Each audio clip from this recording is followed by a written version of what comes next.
listening from tonight. Back to the diner. That's when they walk in. 3 men, loud, slurring, full of stale beer and too much confidence. They're dressed like off-duty warehouse guys, maybe truckers. One's got a baseball cap turned backwards, another's chewing a toothpick like he's starring in his own movie. The third, he's already pointing at the waitress, laughing about something no one else finds funny. They notice you within seconds. Maybe it's because you're alone. Maybe it's because you didn't look up. Or maybe it's just that animal instinct, the kind that predatory men have honed over lifetimes to sniff out what they think is weakness. You don't react, not even when they veer toward your booth like they've just decided you're tonight's entertainment. The man with the toothpick leans in first. "Hey, sweetheart, you reading romance or just pretending to look smart?" You blink slowly. Flip the page.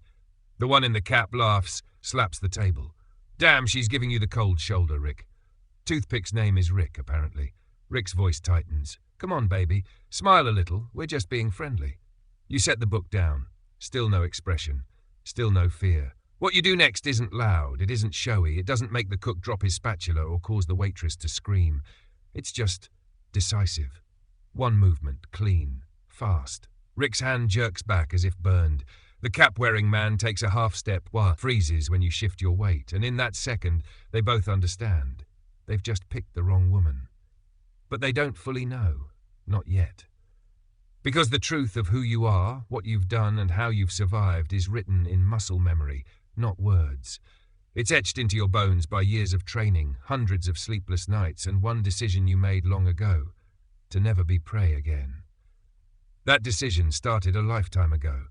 You were 22, barely out of college, already tired of being underestimated. You'd done well in school, aced physicals, passed interviews, but when you walked into the Navy recruitment office and said, "I want to go SEAL," the recruiter had blinked. "We don't see that a lot," he'd said carefully. He hadn't said no, but he might as well have. You didn't care. You knew the stats, knew how few men made it through Bud S, let alone women. But you also knew something they didn't. You had nothing left to lose. That kind of hunger changes people, makes them relentless. The first day of training, a senior chief with a gravel voice and eyes like knives walked in and said, "Look left, look right. Only one of you will still be here in 6 months." He wasn't wrong. They threw the Pacific at you, literally. Cold surf, lunges in sand, endless push-ups until your arms shook, and the infamous drown-proofing, hands tied, ankles bound, and expected to survive. You did more than survive. You memorized every movement, practiced until breathing underwater felt natural. They made you run drills in gas masks, swim miles in pitch black with no lights, navigate enemy scenarios with live fire cracking above your head. The hell week you endured wasn't metaphor. It was 5 days with 4 hours of sleep total, hallucinating while carrying boats and logs and your teammates who couldn't keep going. You didn't just keep up, you led. The instructors called you Ghost, not out of endearment, but because of how quiet you were. You never yelled, never boasted. But when the dust settled, your name was still on the board. And when the ceremony came, when you stood there in dress blues with a trident pinned to your chest, no cameras rolled, no headlines screamed, just a quiet nod from your commanding officer and a handshake that lasted a moment too long. Because he knew, and you knew. Now back to the diner. The cook finally looks up. The waitress has stopped wiping. Everyone's quiet, because something invisible just shifted in the room. Rick backs up, his hand still stinging, face twisted. "What the hell was that?" You don't answer. You sip your coffee. The third man, silent until now, mutters, "Let's go." They hesitate. Just long enough for you to smile. The first and only smile of the night. Because now they know. They don't know the details. Your SEAL pin, your classified missions, the things you've seen and done, but they feel it. Like animals sense a predator. They leave without another word. The bell above the door jingles softly, and just like that, the storm passes. What you don't know yet is that someone caught the tail end on their phone. Just a second or two. The moment Rick yanked his hand back and your eyes lifted, cold and unblinking, that video's already hitting TikTok. By the time you pay the bill and step back into the chill night air, your name, at least your alias, is already trending. Somewhere out there, someone's typing, "Who is she?" You don't become a Navy SEAL by accident. And you definitely don't stay one unless you've mastered the art of disappearing. Most people think of combat as bullets and blood, but the real battles, they start in silence. In the moment between breath and decision. That's where you first began to sharpen yourself, years before the diner, long before the stares and the disbelief. You were 20 when you first said it out loud. I want to be a SEAL. Your friends laughed. Some thought you were joking. Your parents asked if it was legal, if women were even allowed. Technically, realistically, you'd have better odds walking on Mars. But you didn't flinch. You started training before anyone gave you permission. Waking up at 4 a.m., running stairs with a 40-pound pack, swimming in freezing water until your limbs went numb. Not because someone told you to, but because you knew if you didn't push yourself past the limits, no one else would. You studied every SEAL memoir, every survival manual, every case study. You memorized rescue missions and sabotage drills like they were scripture. You didn't date. You didn't party. You just worked. Quietly. Obsessively. Because you knew the world wouldn't hand this to you. You had to take it. When you finally applied, the paperwork alone was a labyrinth. Medical checks, psychological tests, interviews that tried to dig past your armor. One officer looked at your resume, squinted, and asked, "What makes you think you belong in our ranks?" You answered without blinking. "I've already been where most people quit." That earned silence, then a signature, then everything changed. You were flown to Coronado, Bud S. The proving ground, the place where even the strongest fall apart. Out of 167 candidates in your class, you were the only woman. Some stared, some avoided you like you were radioactive. A few made jokes when they thought you couldn't hear. But most, they waited, watched to see how long you'd last. Hour 1, sand sprints. Hour 2, cold ocean plunges. Hour 3, push-ups, your triceps screamed and your stomach threatened to quit. They called it welcoming. You called it Tuesday. By week 2, 5 men had dropped. By week 5, you weren't just surviving, you were ranking top 10 in endurance drills. You didn't trash talk, didn't gloat, you just kept showing up. First in, last out. There was a moment around week 7 when everything almost collapsed. You'd gotten sick, brutal fever, dehydration, vomiting behind the barracks. The corpsman offered to write you a medical out. "No one will judge you," he said. You nodded, then showed up for dive training 20 minutes later. They stopped underestimating you after that. But still, it wasn't just the training. It was the culture, the quiet rules, the way some instructors, even the good ones, kept their distance. Like acknowledging you might mean acknowledging the institution was changing. One senior chief, Hawley, pulled you aside one night. He was a legend, 30 years in, scars on his hands from 3 continents' worth of battles. He stared at you for a long second and said, "You don't need to be louder, just last longer." And that became your creed. During Hell Week, your body broke, but your mind refused. That's when you saw hallucinations, your mother's voice, rain on a roof that wasn't there, wolves. But you ran anyway, carried teammates when they collapsed, repeated coordinates in your head like prayers. By the end, you weren't even sure you were still human, just some ghost made of pain and grit. And then came the test no one talks about, the team vote. They get to decide if they trust you, if they'd bleed with you. You stood in front of a closed door for 45 minutes while they debated. You don't know what was said, only that when the door opened, the youngest SEAL in the group nodded once. Welcome to the Brotherhood. Except it wasn't a brotherhood anymore. It was something else. Your first deployment wasn't glamorous, a hostage recovery op in the Philippines. You were backup, watching through thermal, relaying code to boots on the ground. But when comms failed and the team leader went down, you moved in without clearance. The extraction was textbook, clean. No civilian casualties. But it earned you both respect and a reprimand. A commander later called you reckless with results. You kept the transcript. You deployed 5 more times after that. Iraq, Syria. One op classified so deep it didn't exist even in internal memos. You never gave interviews, never posted online. You lived in the shadows, because that's where the work got done. And then, just like that, you left. Not because you were tired, but because the silence started to echo. Too many memories, too many ghosts. You tried regular life, civvy life, a job at a security firm, teaching self-defense to high schoolers, grocery runs, Quiet nights with your rescue dog and Netflix. But the world didn't know what to do with you. Men tried to mansplain how locks work. HR managers asked about team dynamics in war zones, and always the same question, sometimes curious, sometimes bitter. You were really a SEAL? Like the trident was something you photoshopped onto your history. You stopped explaining, you just kept moving, until one night, tired from a late training session, you stopped at a diner, alone, hungry, and 3 men walked in. You hadn't wanted a confrontation, you never did. But the moment they pushed past that invisible line, your training took over. Not rage, not panic, just clarity, and that's what they never expect. Not the violence, not the skill, but the calm. Afterwards, the waitress came over. Nervous? You okay? You nodded, sipped your coffee. They were just having a bad night. She blinked. You didn't even raise your voice. No need. What you didn't know was that she recorded the last 15 seconds. Not intentionally. She was trying to get a photo of the booth damage for the owner. But she caught your eyes. The motion blur. The stare that could melt concrete. That video went up on Facebook. Someone clipped it for TikTok. Within hours, it was everywhere. Veterans still argue on Reddit whether your stance was Krav Maga, BJJ, or something classified. One ex-Marine wrote, "She moved like someone who's been shot at. That's not something you fake." Another said, "If she's who I think she is, then she's real, and we owe her more than likes." And just like that, your name started to float in the spaces between headlines and legends. You'd only ever wanted to serve. Now, somehow, you were a myth. 17 seconds. That's how long it took.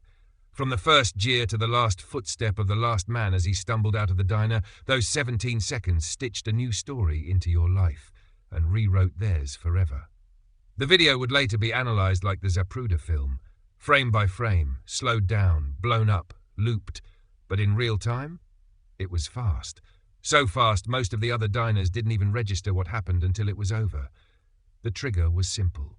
One of the men, Rick, reached. Not for your book, not for your coffee, but for your wrist. Maybe it was to yank your hand, maybe to provoke a laugh from his buddies. Doesn't matter. He never touched you.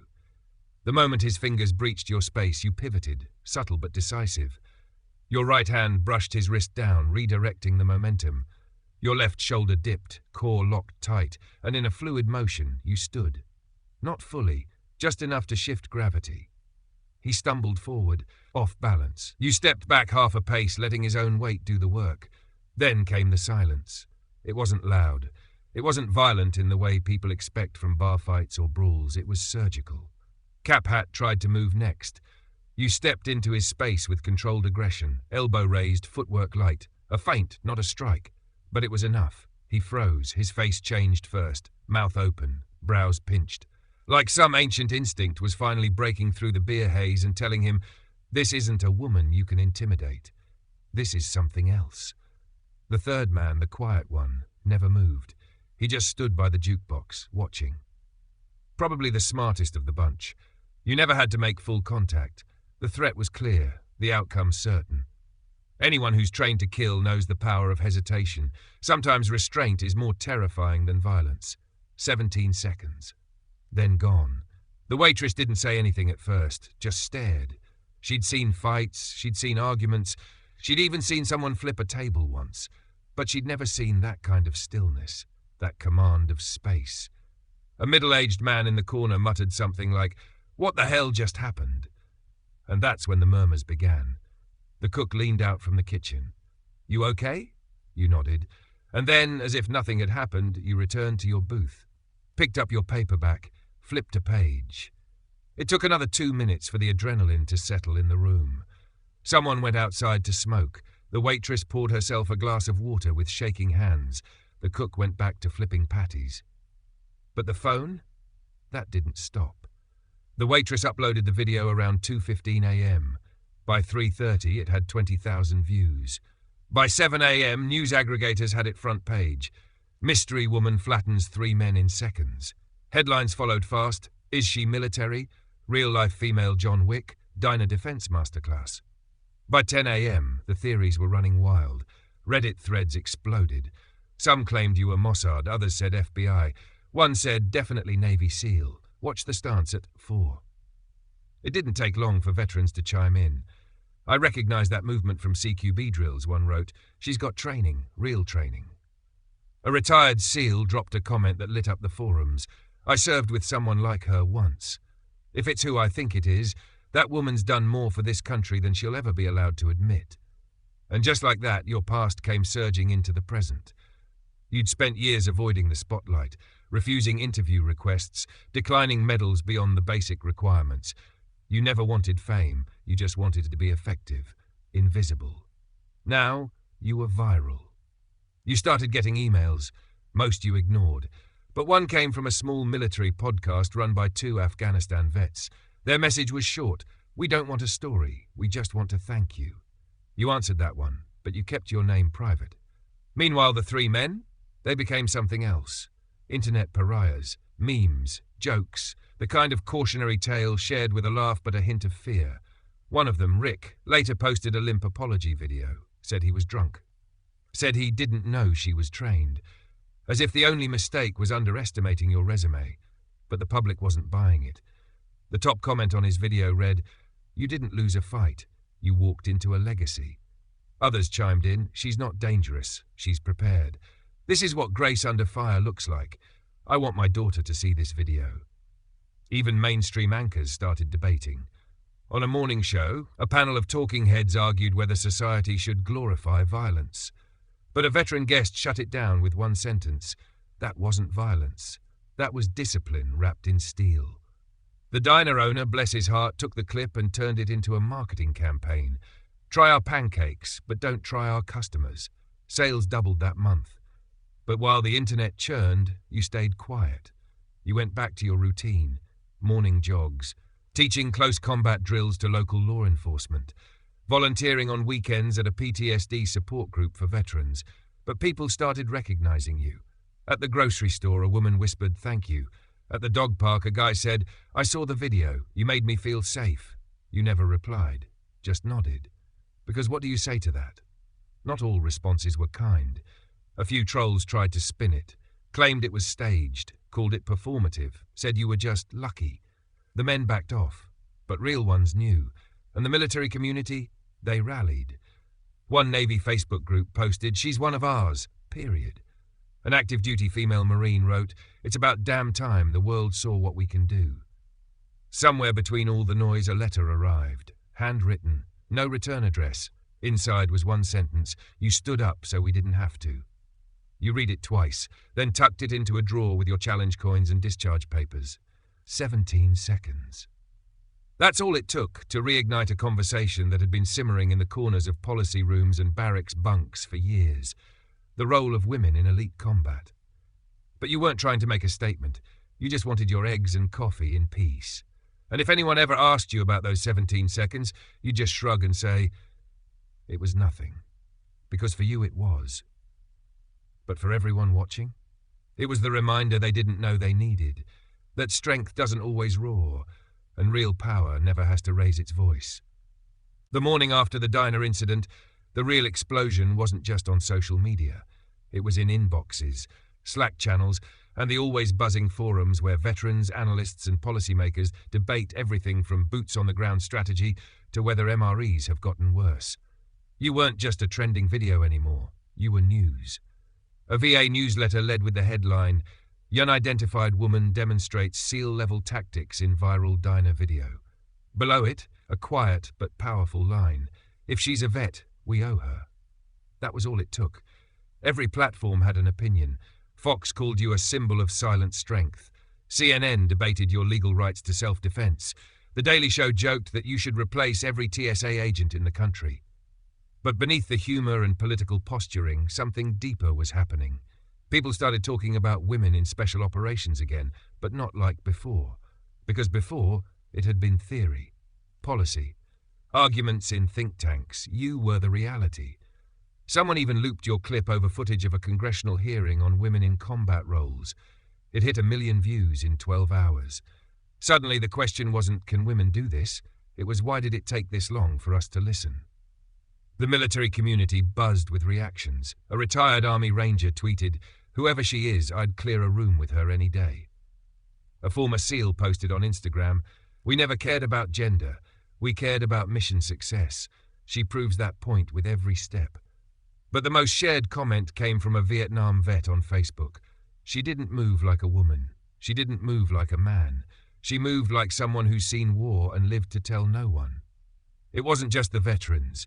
Teachers played the clip in self-defense seminars. Police departments dissected the posture, the de-escalation, the restraint. One department in Georgia even renamed a training module the Diner Drill. And the waitress? She got a call from The View. Didn't take it. Said she didn't want to be famous. She just wanted people to understand what really happened. She didn't hurt them, she said in a local interview. She scared them. And that's a whole different kind of power. Her words stuck. They were quoted in an op-ed from the Military Times that landed like a punch. The future of defense isn't brute force, it's quiet dominance. What happened in that diner wasn't just protection, it was precision, it was policy in motion, and we better catch up. Still, not everyone was clapping. A few pundits scoffed, said the reaction was overblown. One said, we shouldn't glorify anonymous violence, no matter how surgical. Another suggested the diner men were unfairly humiliated.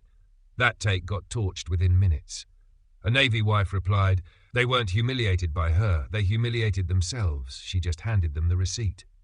Others dug deeper.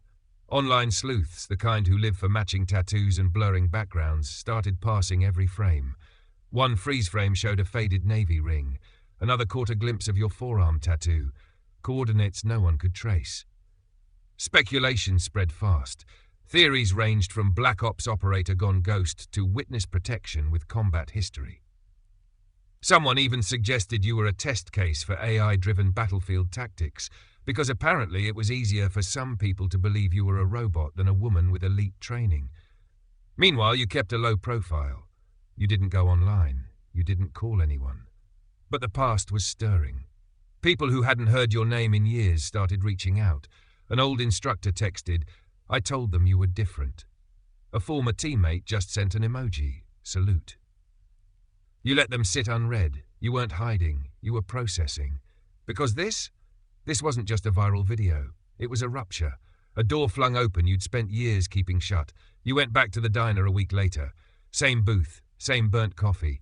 The waitress smiled nervously. It's on the house. You nodded. I prefer paying. She laughed. Still quiet, huh? But that wasn't the real reason you were there. You wanted to feel it again. The space. The angles. The ghost of those 17 seconds. It was how you trained, how you healed. That night, a teenage girl approached you in the parking lot. She looked terrified, not of you, of the question she was about to ask. Was that you? In the video? You stared at her, thought about lying, but she looked too honest for that, so you just said, yeah. Her eyes widened. You're amazing. I didn't know we could do that. We? Girls? Women? Us? You smiled. You can do more than that. You just have to want it more than anyone else. She nodded like it was gospel. Later that night, she posted a video on TikTok. Met the woman from the diner. She didn't talk much, but I swear I've never felt more seen.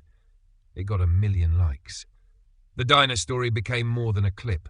It became a case study in military academies, a debate in congressional offices, a conversation in middle school classrooms. But most of all, it became a shift. Before, people argued about if. Now, they argued about when. When would training evolve to reflect the truth? When would women be trusted with missions they'd already been quietly executing? When would the military finally update its public image, not with commercials but with stories like yours? Vets Serve, a non-profit that supports transitioning female veterans, wrote an open letter. Her identity may stay hidden, but her impact won't. We're building off her legacy. They started a campaign, 17 seconds strong, not to glorify violence but to honor clarity, calm, competence. They posted shirts, bumper stickers, even training scholarships, all designed to help more women follow the same path. And in Washington, things were moving. A proposal landed on the desk of a Senate subcommittee, funding to expand elite training access for women across branches. Not a handout, not a headline, just a chance. One senator said, "We keep waiting for proof." She was the proof. You never signed off on any of this. You didn't ask for attention or fame or a statue, but somewhere in the chaos, you became something larger than yourself. You became the ripple that made the tide change direction. And the truth? You still didn't want credit. You just wanted peace. But peace isn't what happens when the noise stops. It's what happens when people finally start to listen. You never set out to become a symbol, but sometimes the world picks its own heroes. After the storm had settled, after the think pieces, the reaction videos, the roundtable debates, you found yourself back in your apartment, lights dim, curtains drawn, just you, your dog, and the same old silence that had followed you since discharge. Some days, it felt like a friend, others like a weight you couldn't shed. But now, even in silence, the echoes of those 17 seconds kept coming back. Not the fear, not the adrenaline, just the stares. The ones from across booths, across gas stations, across parking lots. People trying to match the woman in their screens to the one in real life. You went for longer runs, took your workouts earlier before sunrise, not because you were afraid, but because you needed a little more space from a world that had suddenly decided it knew you. And still, you kept working. You'd been teaching a local self-defense class at a community centre long before anyone had posted a video. Moms, teachers, teens, a few retired cops who didn't want to get rusty. No one asked your credentials after the video went viral. They just showed up, in droves. One woman pulled you aside after a class. "My daughter watches your video every morning before school," she said. "It makes her feel strong." You didn't know what to say to that. You never really thought of your actions as inspirational. You'd just done what you were trained to do, what any of your teammates would have done. But now you were a mirror for others. And mirrors, even when unasked for, reflect more than just light. So you kept showing up, class after class, teaching them how to fall without fear, how to breathe under pressure, how to look someone in the eye and not blink first. One night, during cool down, a teenager asked, "Did you ever, break down?" You looked at her, at the curiosity in her voice, the anxiety just beneath it. "Yeah," you said, "a lot." She nodded like she needed that answer more than the class itself. Because what you were now to these women and girls wasn't just an example of strength, but of permission. Permission to struggle, to be powerful and still be human, to be afraid but not be frozen. And there was something else too. The visits started coming in slow waves. First, a guy in a worn army cap who lingered after class. Then a Navy vet with a limp and a homemade coin. Then a Marine who'd driven 2 hours to say something in person. They didn't need to explain. They saw you. And they knew. One night, you stayed late after class. The janitor came in. A thin guy, probably mid-50s, with tired eyes and a mop in hand. He asked if you were the diner woman. You braced for a joke. Instead, he just said, "My sister wanted to join the army once." They told her no. She never really recovered from that. You asked what her name was. He told you. You remembered it. It was a small thing, but it mattered. Meanwhile, the outside world kept pulling. Journalists kept calling. Publishers sent emails. A big production studio reached out, offered to buy the rights to your story. Said they could cast someone strong but relatable. You turned them down because you'd seen what happens when your story stops being yours. Instead, you gave your voice anonymously to a non-profit that recorded testimonies from veterans. Audio only. No names. Just truth. You talked about your first mission. The feeling of diving into black water, the sounds of breathing, gear shifting, hearts beating too fast. You talked about the time you carried a wounded teammate 6 miles through mud and enemy fire, never thinking you'd survive. You talked about the time you came home and realized no one knew what to ask you, so they asked nothing at all. That recording circulated in quiet circles, not viral, not headline-worthy, just passed from one veteran to another like a note scribbled on the inside of a foxhole. And then, something changed. The VA called. They wanted you to sit on a panel, unofficial, off-record, but important. It would include senior officers, psychologists, and a few policy advisors. You almost said no. But then you remembered the teenager in class, the girl at the diner, the sister who never got her chance. You said yes. You didn't wear your trident, didn't bring papers or a presentation. You just sat down, looked them in the eye, and told the truth. I wasn't the best shooter, I wasn't the fastest runner, but I never quit. And I didn't expect to be treated like a man. I expected to be treated like a SEAL. And when that happened, the mission got done. Every time. The room stayed quiet. Then someone said, "What do you need from us?" You thought for a second. then answered, "Stop deciding what we can't do before we've even tried." The recording of that panel leaked, not by you, but by someone in the room who knew what they'd heard needed to be shared. The clip spread through military bases like wildfire, especially among the women. Because for all the training manuals, for all the strategy documents, nothing hit harder than your voice, calm and clear, cutting through the decades of doubt. And you? You didn't want to lead a movement. You just wanted the path to be straighter for the ones coming next. And quietly, it was happening. In Tennessee, a girl started a mixed martial arts club because she watched your video. In Oregon, a police department changed its training manual. In Alabama, a school security officer taught a 17-second response drill. You heard about all of it secondhand. You didn't take credit, just smiled, then went back to your run, or your book, or your class, because legacy doesn't always mean glory. Sometimes it means momentum. And you, more than anyone, knew how to keep moving forward. You've never been one for attention. When the world is too loud, you slip into the quiet like a second skin. That's what the job taught you. How to vanish, how to move unseen. But no matter how much you try to retreat, some stories don't stay hidden. They evolve, they multiply, they attach themselves to people's hope like a flame you never meant to spark. Months after the diner incident, the ripples have become waves. You walk into a library, just to return a book, and spot a flyer on the bulletin board. Self-defense seminar, inspired by the SEAL woman from the diner. They don't use your name, no one does. But everyone knows who it is. You smile. Just a little. It's a strange thing, legacy. It finds you in unexpected places. You've had commanders pin medals to your chest with less impact than this flyer. Because this is change. Actual, tangible, grassroots-level change. People have stopped asking if you're real. They've started asking how they can be more like you.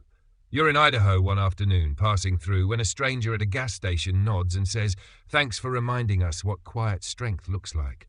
You've never seen him before, never spoken a word. But he knows. Somehow, they all do. The real shock, though, comes from inside the military. Women from every branch start forming unofficial diner squads. Online groups that meet weekly, digitally and in person, to train, share tactics, and prepare. Not for war, for life. One message from a young airwoman reads, "I used to wonder if I was strong enough to even try. Now I know I'm strong enough to finish." Veterans publications publish retrospectives titled "The Diner That Changed the Debate." One essay, written by a former Green Beret, captures the sentiment best. "We were trained to spot a threat in seconds. What we missed was the woman who spent a lifetime training so no one else had to be one." It sticks with you. You've always believed that violence is failure. Every strike you landed, every technique you practiced, was designed to end the threat before it even started. In those 17 seconds, you didn't just fight. You rewrote the script of what deterrence looks like. And the world took notes. Congress eventually took notice too. The hearing isn't televised, but transcripts leak. High-ranking officers, both male and female, speak about you without saying your name. You're the incident. You're Exhibit A for why the system must evolve. One colonel says, "What we've ignored for too long is now impossible to overlook." A proposal passes, a pilot program is launched, focused on identifying, supporting and advancing female candidates for elite roles across all branches. Not by lowering standards, by acknowledging reality. You get a letter, unsigned, government seal faint in the corner. "Your actions have advanced the mission in ways we couldn't." You pin it to your fridge next to an old photo of your first deployment team, everyone covered in dust and sunburns, grinning like they'd never run out of time. But it's not about you anymore. It's about them. It's about the girls who now walk a little taller because they saw someone who didn't flinch. It's about the women who stopped apologizing for being too intense, too quiet, or too strong. It's about the veterans who watched your video and said, "That's why I served." And, perhaps most quietly of all, it's about the men who learned something too. That strength doesn't come with swagger, that control is more powerful than intimidation, and that silence, when chosen, can be the loudest sound in the room.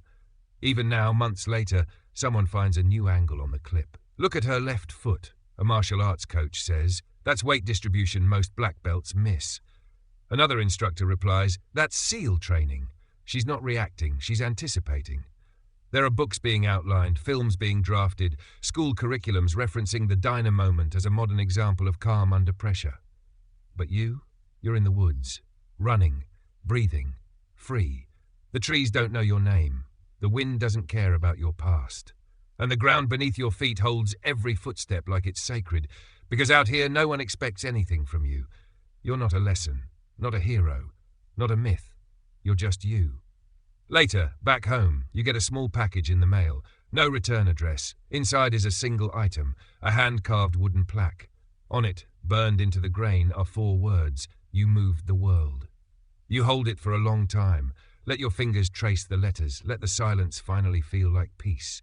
The pace slows. The lights fade. Your boots are off now. You're home. The hum of the world quiets just a little. What once was chaos is now just background noise, the familiar drone of life continuing, of stories still being told. In a small room, somewhere far from that diner, your dog curls up by your feet. The coffee's cold, but it doesn't matter. Your eyes are tired, but you're not running anymore. You remember every name, every face, every mission, but not like before. The memories don't burn now, they breathe, softly, like smoke rising from a fire that's been safely put out.